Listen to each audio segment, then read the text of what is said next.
আসসালামু আলাইকুম এভরিওয়ান। রান্না আমরা কম বেশি সবাই করতে পারি, তবে রান্নার মধ্যে কিছু কিছু স্টেপ এবং টেকনিক ফলো করলে রান্নার স্বাদটা কিন্তু অনেকটাই চেঞ্জ হয়ে যায়। আজ আপনাদেরকে রান্না করে দেখাবো শাহী চিকেন মাসালা। এই শাহী চিকেন মাসালার স্বাদ এতটাই মজার হয় যে সবাই হাত চেটে পুটে খাবে। প্রথমে আমি একটা মশলা রেডি করে নিব।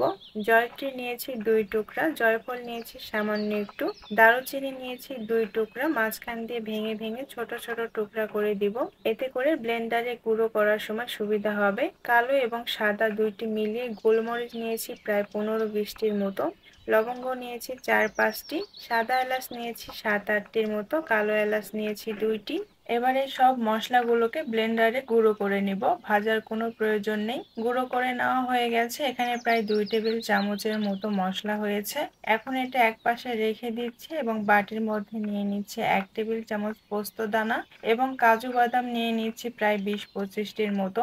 এখন এই কাজু বাদাম আর পোস্ত দানা সামান্য একটু পানি দিয়ে খুব ভালোভাবে ব্লেন্ড করে নিব। ব্লেন্ড করে নেওয়া হয়ে গেছে। ব্লেন্ডারটা ধুয়ে সামান্য একটু পানি দিয়ে দিচ্ছি, এটা পরবর্তীতে ব্যবহার করব।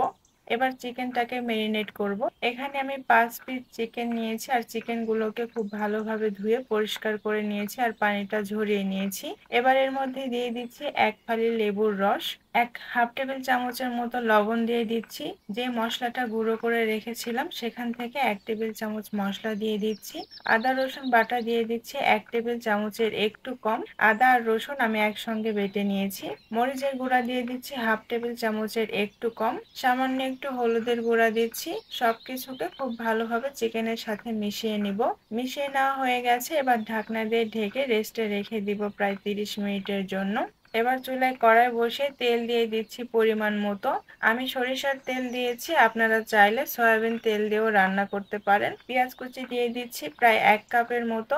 এখন এই পেঁয়াজগুলোকে ভেজে বেরেস্তা করে নিব।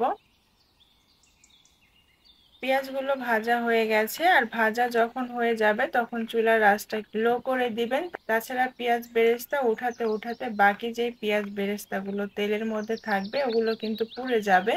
এবার এর মধ্যে দিয়ে দিচ্ছি হাফ টেবিল চামচ আদা রসুন বাটা। আদা রসুন বাটা যেহেতু আগেও চিকেনটা মেরিনেট করার সময় ব্যবহার করেছিলাম, তাই এই পর্যায়ে কম করে দিচ্ছি। একটা তেজপাতা দিয়ে দিচ্ছি। এবার এই আদা রসুনের কাঁচা গন্ধটা চলে না যাওয়া পর্যন্ত একটু ভেজে নিব। এখন এর মধ্যে দিয়ে দিচ্ছি যে বাদাম আর পোস্ত দানা পেস্ট করে রেখেছিলাম সেইটা। বাটিটা ধুয়ে সামান্য একটু পানি দিয়ে দিলাম।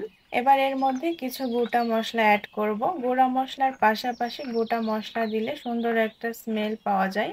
দিয়ে দিচ্ছি 2 টুকরা দারুচিনি, একটা জয়ত্রী, 2টা সাদা এলাচ, একটা কালো এলাচ, আর যে মশলাটা আমি গুঁড়ো করে রেখেছিলাম সেখান থেকে হাফ টেবিল চামচ দিচ্ছি।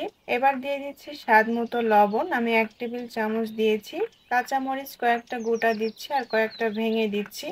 চিনি দিয়ে দিচ্ছি 1 টেবিল চামচ। চিনিটা চাইলে স্কিপ করতে পারেন, তবে চিনিটা দিলে স্বাদটা এনহ্যান্স হয়। যে পেঁয়াজ বেরেস্তা আমি ভেজে রেখেছিলাম সেটা দিয়ে দিচ্ছি, হাত দিয়ে একটু ক্র্যাশ করে দিয়ে দিচ্ছি। এবার পানি দিয়ে দিচ্ছি। টক দই দিয়ে দিচ্ছি 2 টেবিল চামচ।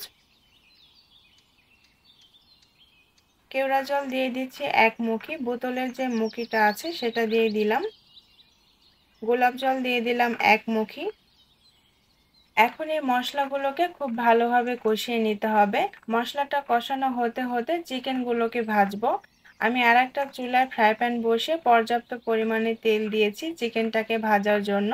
চিকেনটাকে একটু ব্রাউন কালার আসা পর্যন্ত ভেজে নিব। আর চিকেনটাকে ভাজা হয়ে গেলে সেটা কিন্তু উঠিয়ে রেখে দিতে যাবেন না, তাহলে চিকেনটা হার্ড হয়ে যাবে, জুসি হবে না। চিকেনটা ভাজার সাথে সাথে যে মশলাটা কষানো হচ্ছে তার মধ্যে দিয়ে দিতে হবে, তাহলে চিকেনটা হার্ড হবে না, চিকেনটা অনেক জুসি হবে। আর একইভাবে বাকি চিকেনগুলো ভেজে কষানো মশলার মধ্যে দিয়ে খুব ভালোভাবে মিশিয়ে নিয়ে পানি দিয়ে খুব ভালোভাবে সিদ্ধ করে নিতে হবে। আর রান্না করতে হবে তেলটা ছেড়ে না দেওয়া পর্যন্ত।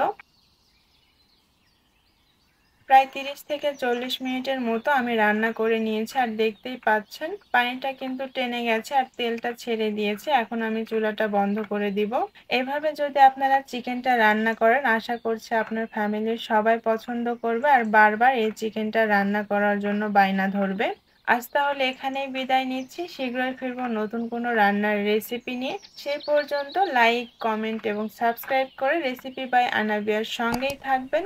নতুন ভিডিওর আপডেট পেতে পাশে থাকা বেল বাটনটি ক্লিক করে রাখবেন। দেখা হবে পরের ভিডিওতে। আল্লাহ হাফেজ।